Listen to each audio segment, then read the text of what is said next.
নমস্কার বন্ধুরা, সবাই কেমন আছো? আশা করি সবাই খুব ভালো আছো।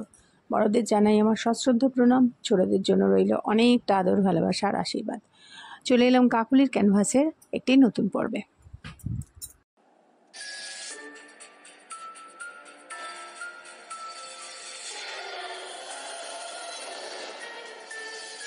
আজকে বলবো চন্দ্রিমার বাড়ির লোকের কাছ থেকে শোনা একটি ঘটনার কথা, প্ল্যানচেট সম্বন্ধে। এই ঘটনাটি যখন চতুর্দিকে প্ল্যানচেট নিয়ে চলছে যে এটা সত্যি, কেউ বলছে এটা মিথ্যে, কেউ বলছে হয়, কেউ বলছে হয় না, কেউ বলছে এটা করা অত্যন্ত ভয়ঙ্কর, যদি কেউ সঠিকভাবে না করতে পারে তাহলে অবধারিত বিপদের সম্মুখীন হতে হবে।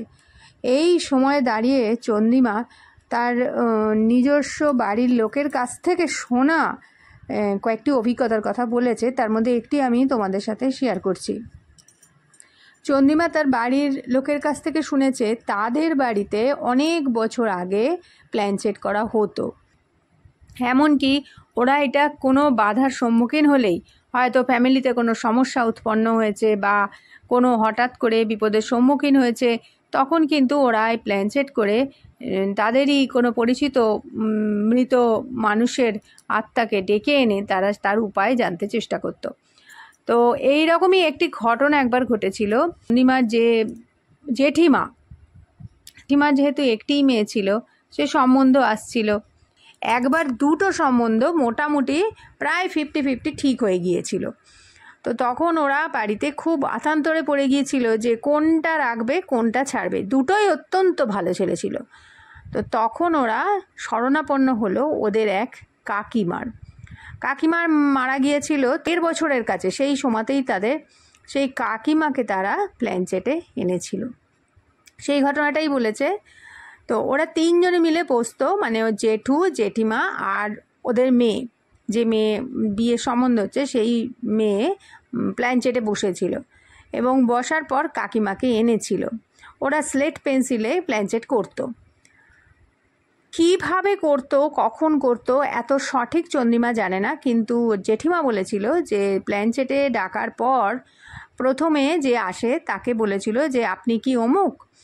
তো তখন উনি বলেছিলেন যে হ্যাঁ অমুক, কিন্তু তখনও তাকে নাকি বিশ্বাস করা যায় না। কিছু কিছু কোশ্চেন এমন করতে হয় যেটা শুধু কাকিমা আর ওরাই জানে। তো সে যদি সঠিক উত্তর দিতে পারে তাহলে বুঝতে হবে যে সে কাকিমাই এসেছে। কারণ এমনও অনেক আত্মারা এসে যায় যারা হয়তো ওর ছদ্মবেশে ঢুকে পড়ে, কিন্তু সে নয়, এবং এমন কিছু প্রশ্নের উত্তর জিজ্ঞেস করলে সে দিতে পারে না। তো যাই হোক, ওরা স্যাঙ্গুইন হয়ে গেল যে ওটা ওদের কাকিমাই এসেছে। ওরা কাকিমাকে জিজ্ঞাসা করলো যে কাকিমা, আর বলছে যে কিছু জায়গার নাম ওরা লিখেছিল, মোটামুটি যেসব এলাকা থেকে ওদের সম্বন্ধ আসতো তার মধ্যে যে দুটো এলাকা এসছিল সেই দুটো এলাকার নামের মধ্যে একটা শেষে ছিল পুর আর একটা শেষে ছিল পুর ছিল না, কি ছিল ওর ঠিক মনে নেই, তবে ছিল এরকম একটা, যেমন হয় না যে কলকাতা, আবার হয়তো মধ্যমগ্রাম, আবার হয়তো সোনারপুর, এরকম সব হয় না। তা বলছে ওরা ওরকম 3-4টে নাম লিখে রেখে দিয়েছিল। তো লিখে তো জিজ্ঞেস করছিল যে এর মধ্যে কোনটার সঙ্গে ওর বিয়ের মোটামুটি ফাইনাল হবে বা হবে। তো কাকিমা উত্তর দিয়েছিল পুর। তো পুর সম্বন্ধে যে সেই জায়গাগুলো ওদের মধ্যে ঠিক ছিল, সেই জায়গাগুলোর মধ্যে দুটো জায়গা ওদের মোটামুটি কথা হয়েছিল, তার মধ্যে একটা আবার তো বেশি করে ঠিক হয়েছিল। তো ওই দুটো জায়গার কথা যখন বলা হলো তখন কাকিমা বলল যে এইটা ঠিক, মানে যেটা ওর এখন বিয়ে হয়েছে যেখানে সেইটা ঠিক। তারপরে এরকম করতেই তারপরে সঠিক ওই বাড়ির সঙ্গেই বিয়ে ঠিক হয়েছিল। এরপরে মেয়ের বিয়ে হয়ে যাওয়ার সময় দেখা গেল যে বিয়ের দিন রাত্রিরে, যখন বিয়ে টিয়ে হয়েছে অনেক রাত্রিরে হয়েছে, সকালবেলায় যখন যে কোণে বেরিয়ে যাচ্ছে, মানে মেয়ে জামাই যখন শ্বশুর বাড়ি যাচ্ছে, ঠিক সেই সময় ওদের কোনো আত্মীয়ের দেয়া একটি হার মিসিং ছিল। পরিয়ে দিয়েছিল, কিন্তু বাই চান্স ওটা খুলে পড়ে গিয়েছিল। চতুর্দিকে খোঁজ খোঁজ খোঁজ খোঁজ, কিন্তু কোথাও সেই হারটা পাওয়া যায়নি। তো তখন ওরা তো চিন্তায় পড়ে গেছে। তখন জেঠিমা মেয়েকে বলেছিল ঠিক আছে আমরা বাড়িতে খুঁজবো, তবে সবাই জানে বিয়ে বাড়িতে সেই কি আর পাওয়া যাবে, কিন্তু সে কোথায় আছে কি আছে কিছুই বুঝতে পারছিল না। তখন ওরা ঠিক করেছিল ওই কাকিমাকে আবার ডাকবে। যদিও আগের বার কাকিমা বলে গিয়েছিল তাকে যেন আর না ডাকা হয়, কারণ তার খুব কষ্ট হচ্ছে। তো বিয়ে হয়ে মেয়ে শ্বশুরবাড়ি চলে গেল। এর 2 দিন বাদে মেয়ে আবারই এলো, অষ্টমঙ্গলায় এলো। তারপরেও আরও বেশ কিছুদিন বাদে মেয়ে এলো। আসার পর 3 জনে মিলে ওরা আবার প্ল্যানচেটে বসলো ওই হাটটার খোঁজে। তো তখন জিজ্ঞেস করেছিল ওরা তো যারা বিদেহী আত্মা তারা তো মুখে পুরো উত্তর দেয় না, তারা সংকেতে বোঝায়। তো তখন বলছে যে জিজ্ঞেস করেছিল যে হাটটা কি বাড়িতেই আছে নাকি বাইরে বেরিয়ে গেছে, কেউ চুরি করেছে। তো তখন উত্তর এসেছিল বাড়িতেই আছে। তখন ওরা বলেছিল যে বাড়ির কোথায় আছে, বলে বাড়ির বিভিন্ন জায়গার নাম টাম লিখেছিল। তখন সেই উত্তরটা এসেছিল রান্নাঘরে আছে। তো রান্নাঘরের কোথায় আছে সেটা তো আর সে বলবে না, কিন্তু রান্নাঘরে আছে বলে দিয়েছিল। এবার যারা অবিশ্বাসী তারা ভাববে দূর এটা আবার হয় নাকি, একদম একটা পড়লো বিয়ে বাড়িতে একটা জিনিস হারিয়ে গেল। ওরা কিন্তু ওটাকে একদম পুরো বিশ্বাস করতো এবং মানে নিজেরাও বলতো যে যেটা জানা গেছে সেটা একদম সঠিক সত্যি কথা। তো সেবারে ওই রান্নাঘরে শিলনোড়া পাতা থাকতো একটা জায়গায়, ওটা পড়ে ছিটকে শিলনোড়ার পেছনে চলে গিয়েছিল। পরে পাওয়া গেছিলো ওই শিলনোড়ার পেছন থেকে, সেটাও মিলে গেছিলো। ঘটনাটা ঘটলো। তো এতে চন্দ্রিমা বলছে যে এখনকার যুগে যে যেটাও শোনে যে খুব সাংঘাতিক, খুবই এটা অবশ্যই সাংঘাতিক, কারণ জেঠিমা বলেছিল যে এর পরবর্তী জেনারেশনের আর কেউ ওটা করতে পারতো না এবং করতে গিয়ে অনেক বিপদের সম্মুখীনও হয়েছিল। কিন্তু জেঠিমা জেঠু আর তাদের মেয়ে একদম ওটা এত ইজিলি করতো যে মনে হতো যেন এটা সত্যিই একদম কোনো ব্যাপার নয়, কিন্তু আসলেই ব্যাপার। কারণ পরবর্তীকালে জেঠিমার যখন বয়স হয়েছিল, জেঠুর যখন বয়স হয়েছিল, তারা কিন্তু আর করতে পারতো না এবং হতোও না। বলছে কনসেন্ট্রেশনটাই আর ছিল না। বয়সকালে মানুষের ধৈর্য কম, কনসেন্ট্রেশনও কমে যায়। ইভেন তাদের মেয়েও যে সে সংসারে ব্যস্ত মানুষ, তার পক্ষে আর ওটা করা সম্ভব হচ্ছিল না। এতে বোঝা গিয়েছিল যে একই মানুষ যারা এক সময় এত ইজিলি করতো, পরবর্তীকালে আর করতে পারেনি, কোনো আর আত্মাকেই তারা ডাকতে পারেনি। সেই জন্যে চন্দ্রিমা বলছে তাই এই প্ল্যানচেট জিনিসটা যারা দক্ষ, যারা করে করে অভ্যস্ত, তাদের কাছে কোনো ব্যাপার নয়। যদিও এটা কষ্ট সাপেক্ষ ব্যাপার, যারা ডাকে, যে আত্মাকে ডাকে তাদের পক্ষে খুবই কষ্টকর। তো চন্দ্রিমার এই অভিজ্ঞতাগুলো চন্দ্রিমা শেয়ার করেছে। আর চন্দ্রিমা আরও একটি অভিজ্ঞতা শেয়ার করেছে, সেটা হচ্ছে ওর বন্ধুর অভিজ্ঞতা। চন্দ্রিমারা পড়াশুনো করেছিল একই স্কুল থেকে। চন্দ্রিমা আরেকটি ঘটনা শেয়ার করেছে। চন্দ্রিমার যে বন্ধু, প্রিয় বন্ধু সুমিতা, ওর মামার বাড়ি হচ্ছে গোরখপুরে। তো মামার বাড়িতে মামার বিয়ে উপলক্ষে ওরা গোরখপুরে গিয়েছিল। আর সেই গোরখপুরে গিয়ে ও কিছু ঘটনা শুনেছিল। সেই ঘটনাটা চন্দ্রিমাকে বলেছে। চন্দ্রিমা সেই ঘটনাগুলো ওর সংরক্ষণে রেখে দিয়েছিল, সেটা থেকে আমাকে শেয়ার করেছে। তো চন্দ্রিমা বলছে সুমিতার মামার বাড়ি গোরখপুরে ওদের মামার বিয়েতে ওরা নিমন্ত্রিত ছিল এবং সেটা গিয়েছিল ইউপিতে যাবার পর সেখানে আরও আশেপাশে অনেক আত্মীয় ছিল। সেই সব বাড়ি ঘুরে টুরে যেখানে মেন বিয়ে বাড়ি সে গোরখপুরে গিয়েছিল। আর সেই গোরখপুরে গিয়ে ওখানকার যে পরিচিত যারা, তাদের সঙ্গে খুবই বন্ধুত্ব হয়েছিল। তো তাদের মধ্যেই একটা ভয়ঙ্কর একটা ব্যাপার শুনেছিল যে গোরখপুরে কুশমি জঙ্গল বলে একটি জঙ্গল আছে, কুশমি বা কাশ্মী জঙ্গল।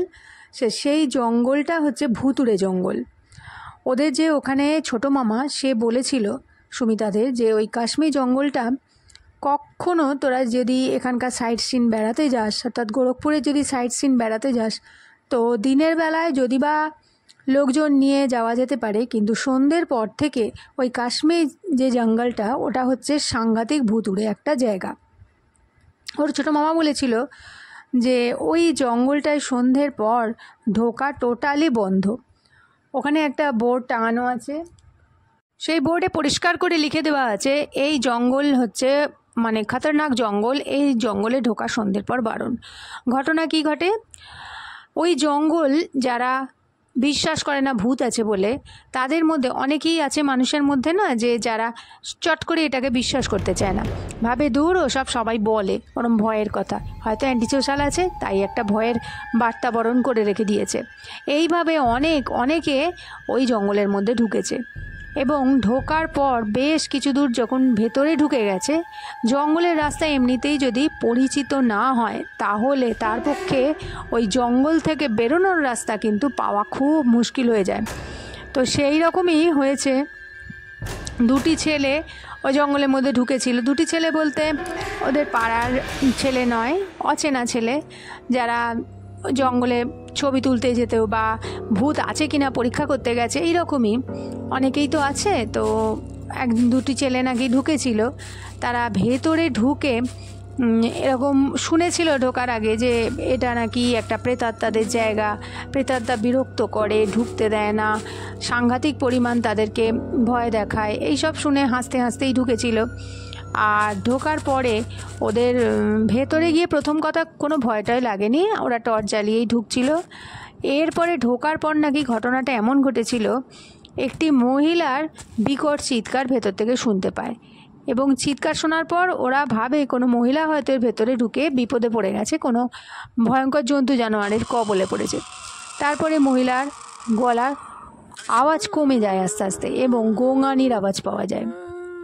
যখন সেই আওয়াজ শুনে ওরা এগিয়ে যাচ্ছে, সঙ্গে সঙ্গে একটি বাচ্চার আওয়াজও পায়।